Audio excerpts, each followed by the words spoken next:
सुंदरियों ने जहाँ देश हित में जौहर व्रत करना सीखा, स्वतंत्रता के लिए जहाँ बच्चों ने मरना सीखा, वहीं जा रहा पूजन करने लेने सदियों की पतधूल। वहीं हमारा दीप जलेगा, वहीं चढ़ेगा माला फूल। जहाँ पद्मनी जौहर व्रत कर चढ़ी चिता की ज्वाला पर, क्षण भर वहीं समाधि लगेगी बैठ इसी मृगछाला पर। नहीं रही वह चिता, भस्म तो होगा उस रानी का, पड़ा कहीं न कहीं होगा ही पद चिन्ह महारानी का।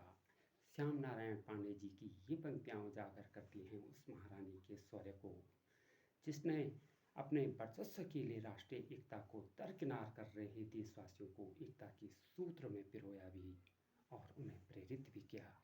जी हाँ, मैं बात कर रहा हूँ सिंहल द्वीप के राजा राजगंधर्व की सुकन्या पद्मावती। चित्तौड़ के महाराज रतन सिंह की रानी थी। राघव व्यास नाम के एक दरबारी की सेवाओं से असंतुष्ट होकर जब रतन सिंह ने उसे बाहर निकाल दिया तो राघव व्यास अलाउद्दीन खिलजी के पास पहुंचा और सुल्तान को पद्मावती के सौंदर्य की प्रशंसा करते हुए बोला, वजीरे जहाँ अपूर्व हुस्न की मल्लिका पद्मावती तो वास्तव में दिल्ली सल्तनत की मल्लिका जहाँ के काबिल थी।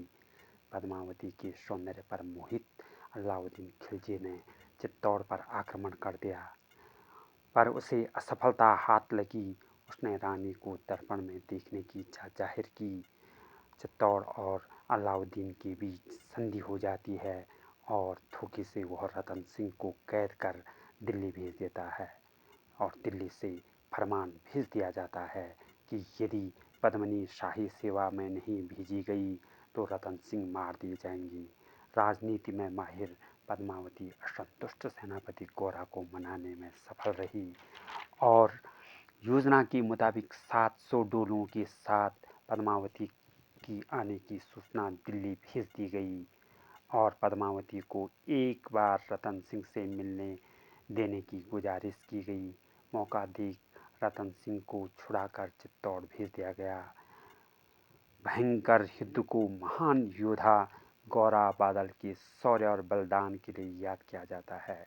खिलजी चित्तौड़ में घेरा डालता और किले में रसद की कमी होने पर किले के फाटक खोल दिए जाते हैं। पद्मावती के नेतृत्व में 16,000 छत्रायणी जौहर करती हैं और राजपूत केसरिया पगड़ी बांध यवनों पर टूट पड़ते हैं। ये वृतांत है 1303 ईस्वी का, जब पद्मावती ने राष्ट्रीय गौरव के साथ स्वाभिमान का कालजयी स्तंभ स्थापित किया। पद्मावती के शौर्य और गौरा बादल के पराक्रम को पंडित नरेंद्र मिश्र ने अपने शब्दों की माला में पिरोया। लीजिए नरेंद्र मिश्र की ये शानदार कविता। दोहराता हूँ रक्त से लिखी हुई कुर्बानी, जिसके कारण मिट्टी भी चंदन है राजस्थानी। रावल रत्न सिंह को छल से कैद किया खिलजी ने, काल गई मित्रों से मिलकर दाग किया खिलजी ने। खिलजी का चित्तौड़ दुर्ग में एक संदेशा आया, जिसको सुनकर शक्ति शौर्य पर फिर अंधियारा छाया। 10 दिन के भीतर पद्मनी का डोला यदि न आया, यदि रूप की रानी को तुमने दिल्ली न पहुंचाया, तो राणा रतन सिंह का शीश कटा पाओगी। शाही शर्त न मानी तो पीछे पछताओगी। दारुण संवाद लहर सा दौड़ गया रण में, यह बिजली की तरह छितर से फैल गया अंबर में। महारानी हिल गई, शक्ति का सिंहासन डोला था सतित्व मजबूर, जुल्म विजयी स्वर से बोला था। रुष्ट हुए बैठे थे गौरा रणधीर, जिससे भय करती थी रण में खिलजी की शमशीर। अन्य अनेकों मेवाड़ी योद्धा रण छोड़ गए थे, रत्न सिंह के संग नीर से नाता तोड़ गए थे। पर रानी ने प्रथम वीर गौरा को खोज निकाला, बन बन भटक रहा था मन में तिरस्कार की ज्वाला। गौरा से पद्मनी ने पैगाम सुनाया, पर वीरता का अपमानित ज्वार नहीं मिट पाया। बोला मैं तो तुच्छ हूँ, राजनीति क्या जानूँ, निर्वासित हूँ राजमुकुट की हद कैसे पहचानूँ। बोली पद्मनी समय नहीं है वीर हट करने का, अगर धरा की आन मिट गई तो घाव नहीं भरने का।